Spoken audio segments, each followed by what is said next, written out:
Good evening and welcome to the District 2 Congressional Debate. I'm Cindy Morrison. I will be your moderator this evening, so we appreciate you guys joining us. We're coming to you live from the Centennial Ballroom at Rogers State University in Claremore, Oklahoma. Tonight's forum is brought to you in part by the Claremore Chamber of Commerce, the Rogers State University, the Claremore Daily Progress, RSU's Department of Communication, and RSU Public TV. All right, here's the format as it will go today. Earlier, a coin toss was held and determined the order of the speaking. First, 60 seconds will be given to each candidate for opening statements. Then questions will be asked by me. And finally, the closing statements. Each candidate will again be given 60 seconds. There is no opportunity for a rebuttal following closing statements, so candidates, please refrain from personal comments or charges. Candidates will have equal time to respond and will not be allowed to interrupt each other. And I will, however, interrupt the candidates if I believe that they're straying from the subject and if it's necessary that the question actually be restated. There will be a timekeeper who will use color-coded cards to alert the candidate of their time. Each candidate will adhere to the time allotted for each question. With that, let's begin with our candidates and who they are. First, Mark Wayne Mullen is an Eastern Oklahoma native businessman, rancher, family man, and youth leader in his church. He was raised in the Adair County community of Westville.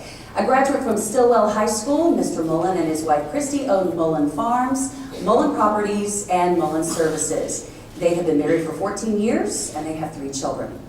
Rob Wallace is a fourth-generation Oklahoman with extensive experience as a prosecutor and in law enforcement. Wallace received his BA and JD from the University of Oklahoma. Wallace was the elected district attorney for LaFleur and Latimer counties before becoming the assistant U.S. attorney for the Eastern District of Oklahoma based in Muskogee. He and his wife Tanya have 3 children. All right, the winner of the coin toss tonight was Mark Wayne Mullen, and I understand that he has now given the opening statements over to Rob Wallace to begin. Your time starts now. Thank you very much, Cindy. You know, this race is not about any one individual. It's not about the impact of the government on any one individual. It's about everyone who lives in the 2nd District and everyone who lives in the state of Oklahoma and everyone who lives in the United States of America. For too long, the Congress has been focused upon individuals sitting in seats in the Congress and not focused on the 750,000 people that each one of those seats represent. This race is about making sure that the folks who go to the polls, the folks who choose not to go to the polls, the folks who live in the 2nd District have a voice. It's about working folks having a voice in the United States House of Representatives, a voice that they've not had because the members of that body do not share their experience. It's about making sure that someone is prepared to go to the U.S. Congress and stand up for folks all over this district and all over this state and go toe-to-toe with special interests, with lobbyists, and with presidents if necessary. That's what the race is about. Rob Wallace, thank you. Now, Mark Wayne Mullen. First of all, thank you so much. It's pretty humbling to see so many people gather here tonight and so many people watching us on TV. You know, when my wife and I started this race, we got into it simply because we were fed up with the intrusion of the government coming into our companies. We realized that our number one competition wasn't our competitors, but it was competing to stay open from the federal government. It seems like we were looking around, and before we knew it, we were spending 40 cents on every dollar to comply with mandates and regulations, and we had 2 parties up there trying to tell us they're trying to create jobs and get the economy back on track. Instead, what was going on is, to us, it was killing the industries. But what really was happening is we have a bunch of career politicians that's never created a job in their life standing up there trying to tell us they're going to create jobs. We've got it wrong. We picked the wrong people. We don't have true representation up there. We got to have people that represent our values, that understand our struggles, that have to live by the same rules and the same laws that Congress passed. I would appreciate your vote come November 6th. All right, now we go to the questions for the candidates. After the candidate answers the initial question, the opponent will then have a chance to comment. He will then have the last chance to have the last word. The first question, according to the coin toss, goes to Rob Wallace. So here's the first question. According to figures by publishing and real estate mogul Mort Zuckerman, family incomes have not improved since 1995.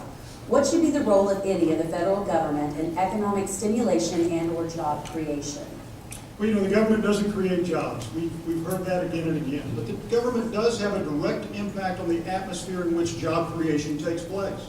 It's very important that the Congress be focused upon making consumers comfortable with spending again. The expansion of the middle class is the key to expanding the economy. Consistently, we have seen that when we pour money into Wall Street and expect it to trickle out on Main Street, that it never gets to us, those of us who walk and work on Main Street. And so we can't continue to do the same thing over and over again, and that's continue to pour billions of dollars from the government into Wall Street and expect it to show up down here on Main Street where we can use it to buy the necessities of life. What we've got to do is we've got to invest in people. We've got to make sure that people are prepared for jobs. We've got to use our water resources and our natural resources to bring jobs here. And we need to invest in folks in career tech to make sure our workers are ready for those jobs so that they get to spend that money in the economy. It's expanding the middle class that expands the economy. Now time for Rebecca. What we see is that the federal government, since '95, has grown. And the more they get involved, the more they mess it up. We're not lazy. There's nobody in this room, there's nobody that's listening to us that would consider themselves lazy. We want to go to work. Except you continuously get damaged the bigger you get. For the more success you succeed in, the federal government continues to come out and fight against us. The only thing they need to do is get out of our way. We'll go to work. It's just move, get out of the way. It seems like every time they get involved, what they want to do is regulate us more. Oh, we know best. I mean, we see it in our schools, we see it in work, we see it in our homes, we even see it on our farms. The EPA getting involved, OSHA getting involved, Federal Department of Labor getting involved. Where does it stop? We've got to take a stand and say enough's enough. Let us go to work and we'll bring our income up. All right, in summary. Well, clearly, one of the ways that the government has attempted to help is to pass something like the stimulus bill. And we've seen that those bills are of questionable impact. We've seen that they don't directly create jobs, unless, of course, you take the stimulus money, in which case maybe you do create some jobs. And one thing we shouldn't have is we shouldn't have someone who takes a position against stimulus and then takes the stimulus money. We need to know where people stand on things like the stimulus. All right, the next question for Mark Wayne Mullen. Should the United States destroy Iran's capacity to build a nuclear weapon? And please explain your response to the audience. We can't afford to let Iran become a nuclear threat or a nuclear power.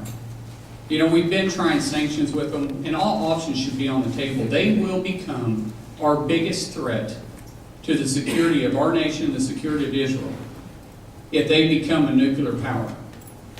I don't want to wait until they get it. If sanctions isn't working, then we need to go to plan B. It's vitally important that we understand that we'd rather fight on their soil instead of our own soil. And the best way to do that is to eliminate the threat and make sure that information we're getting out of Iran is correct. Israel is our friend. They are in direct line and direct danger.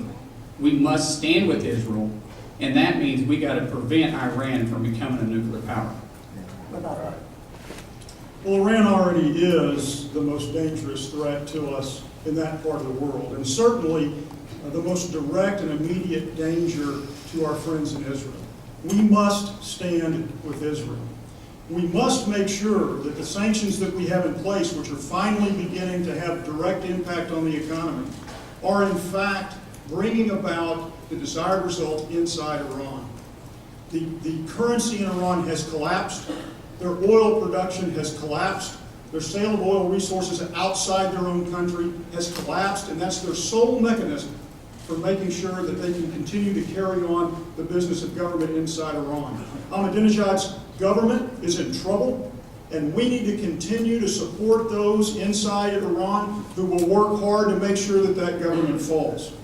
We need to make sure that we are not only protecting Israel, but we're protecting the United States. And one of the ways we can do that is by making sure we're securing our border right here for illegals that are coming across.